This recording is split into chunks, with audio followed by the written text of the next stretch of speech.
As the war in Ukraine moves toward what some leaders describe as a decisive phase, Europe finds itself at a crossroads. Years of hardened positions, diplomatic freezes, and strategic isolation are beginning to soften under the weight of political reality. Against this backdrop, quiet signals from Moscow and Paris suggest that long-dormant lines of communication are cautiously being reactivated. The shift does not mark a dramatic breakthrough, but it reflects a growing recognition that Europe's future security architecture may depend on renewed dialogue rather than prolonged estrangement. The Kremlin has confirmed that Russia and France have re-established working-level diplomatic contacts, signaling a limited but notable change in relations between the two countries.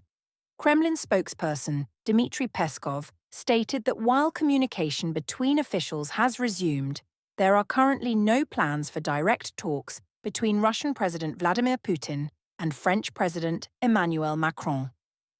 According to Peskov, these renewed technical interactions are intended to maintain a functional channel that could facilitate higher-level engagement if circumstances demand it.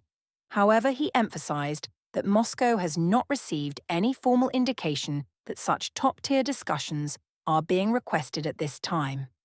The confirmation from Moscow followed remarks by President Macron in an interview with Germany's Süddeutsche Zeitung, where he argued that continued efforts to politically isolate Russia have reached their limits.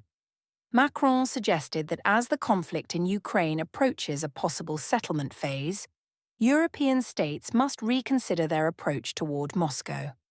He warned that excluding Russia entirely from diplomatic processes could diminish Europe's influence over outcomes that directly affect the continent's long-term stability.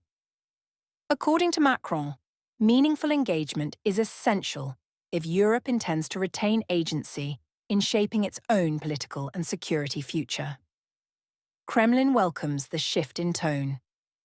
Responding to Macron's comments, Peskov indicated that Moscow views the resumption of dialogue positively, even in its limited form. He noted that global challenges of the current scale cannot be resolved in a climate of constant confrontation, and that the absence of communication has done little to ease tensions. Peskov added that while France has shown signs of recalibration, similar initiatives have not yet emerged from other Western governments that previously supported policies aimed at isolating Russia. He suggested that the lack of dialogue has hindered problem-solving rather than contributed to conflict resolution. Macron's remarks